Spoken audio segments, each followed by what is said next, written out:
Nissan built the R35 GT-R to destroy supercars. And for a long time, it did exactly that. Sub 3 second 0 to 60, all-wheel drive, a twin-turbo V6 that laughed at price tags 3 times its own. They called it Godzilla for a reason. Then, BMW showed up with a straight-six rear-wheel drive sedan, and somehow, the conversation changed. The G80 M3 landed in 2021 with a face only a mother could love, and numbers that shut everyone up fast. 503 horsepower in competition trim, 0 to 60 in 3.4 seconds, and an optional all-wheel drive system that made the old M purists absolutely furious. But here's what nobody talks about enough. That R35 GT-R it's being stacked against, that car debuted in 2007. Its core architecture is nearly 2 decades old, and it's still in the conversation. That's not nostalgia, that's engineering. When Nissan revealed the R35 at the 2007 Tokyo Motor Show, the world genuinely didn't know what to do with it. This wasn't another sports car.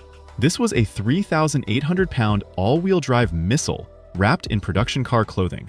Under the hood, a 3.8-liter twin-turbo V6, the VR38 DETT, hand-assembled at Nissan's Yokohama engine plant, every single unit signed by the technician who built it.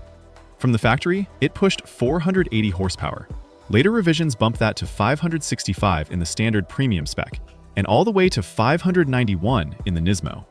The launch control system was so aggressive that Nissan's own engineers warned dealers it could damage the transmission if used too many times under warranty.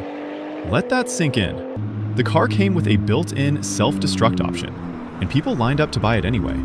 0 to 60 in 2.7 seconds, quarter mile in the 11s.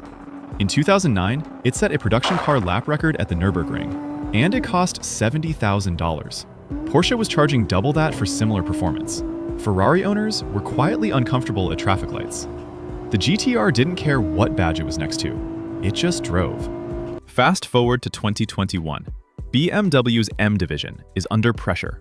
The E92 M3, 2 generations before this one, had become a cult car, praised for its naturally aspirated V8 scream and analog feel. Hard act to follow. So they went turbocharged.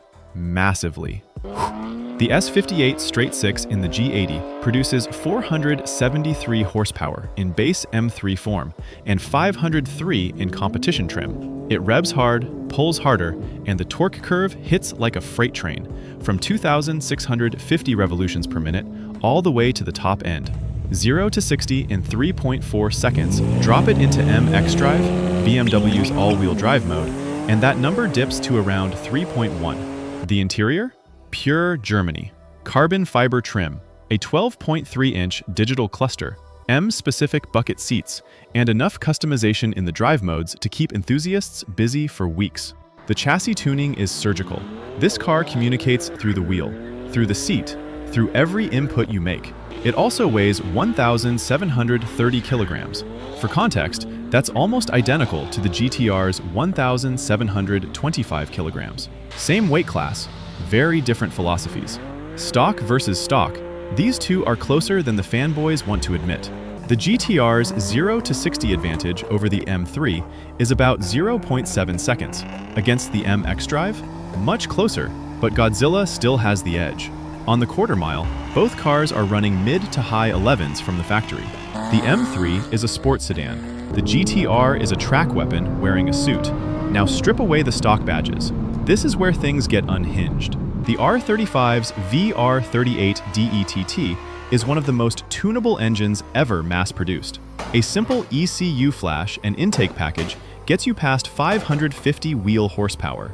Bolt-on upgrades, bigger turbos, fuel system, intercooler, and you're looking at 700, 800 horsepower. Full-built motor with the right turbos and the right fuel, 1,000 horsepower.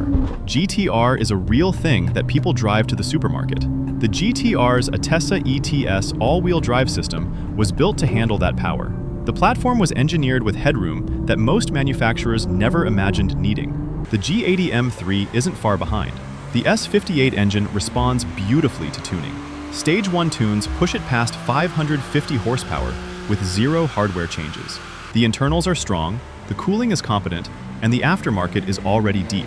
But the M3 was built to be a driver's car first. The GT-R was built to be a weapon first, driver's car second. Same destination, completely different road. The GT-R carries history the M3 simply can't buy. The R34 GT-R. Paul Walker. Tokyo drift culture. The Tsukuba circuit time attack scene. The Skyline bloodline going back to 1969. The R35 carries all of that with it. Every time one fires up, you feel the lineage. The G80 is the latest chapter in a story that's been told since 1986.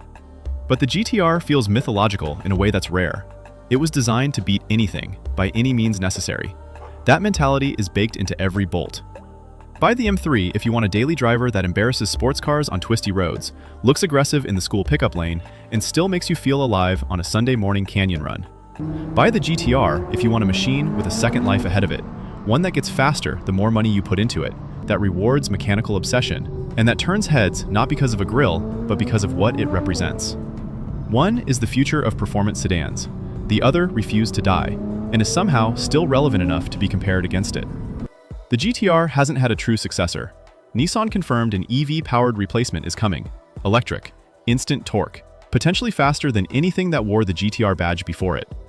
Whether it can carry the soul of a car that's been running for 17 years, that's a different question entirely.